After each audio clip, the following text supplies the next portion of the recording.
तारे भैया अरे ताहे मुलता ते बैठल वाला हो।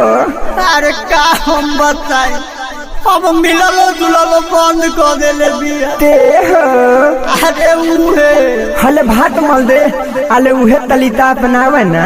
अरे कौन बताओ हले पवन भैया वाला कैसे बताओ ना। आ जल्दी से फोला दावा। अच्छा रुक झले लो। हेलो हेलो ए बाबू बाबू अरे सुनो ना। Music by Roshan Rasila.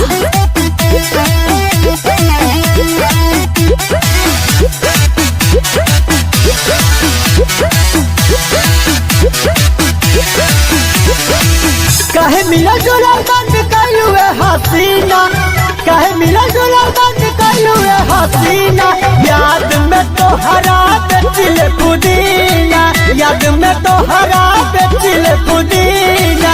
कैसे बताई मुश्किल भइल बाजेना बहरी निकले देता के हो ना। अरे सरवताए चकन बारे अरे मान जाए राजा जल्दी आई हो। ना याद में तो हरा बेचिले पुदीना अब बहरी निकले देता के हो ना। अरे डिप्रेशन में है डिप्रेशन में। सुना सुना पर हम बाबा करत बनो पैया हो।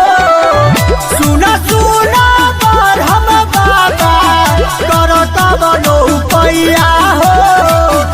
हमारा लो भरवा के भेज दो हमारे तू लगाना हो। हमारा लो भरवा के भेज दो।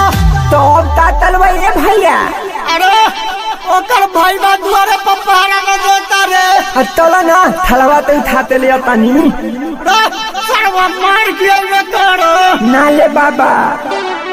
भैया के नंबर दे बात करो तानी तनी समझ के रानी हम देखतानी। बहरी निकल पुदीना बेचतानी बहरी निकल पुदीना बेचतानी।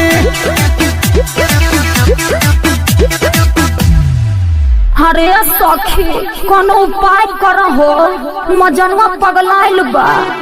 मनवा के धीर रखाए हो सावरिया मनवा के धीर रखाए हो सावरिया। चली जइहे भैया तनी कलाई बहरिया आ चली जइहे भैया तनी कलाई बहरिया।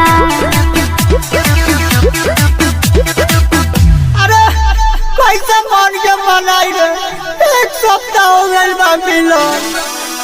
सुना तो हो कहदा अपना गोरी बड़ा का भैया से। सुना तो हो कहदा अपना गोरी बड़ा का भैया से। अब तालो बरवा मिले भैया तोहरा दुआरा पे। अब तालो भरवा मिले। अरे बाप रे का बिना इले मारे बाप रे बात करो तारू हमारी टाइम चाहे जे हो जाए। तला भैया तला हे भोलेनाथ करी कवनो उपाया है हमारो बौरहबा भैया चला जाए बहरबा है। अब तारे मिले खातिर दुआरा ला भरबा है। अच्छा ठीक बा बताइए।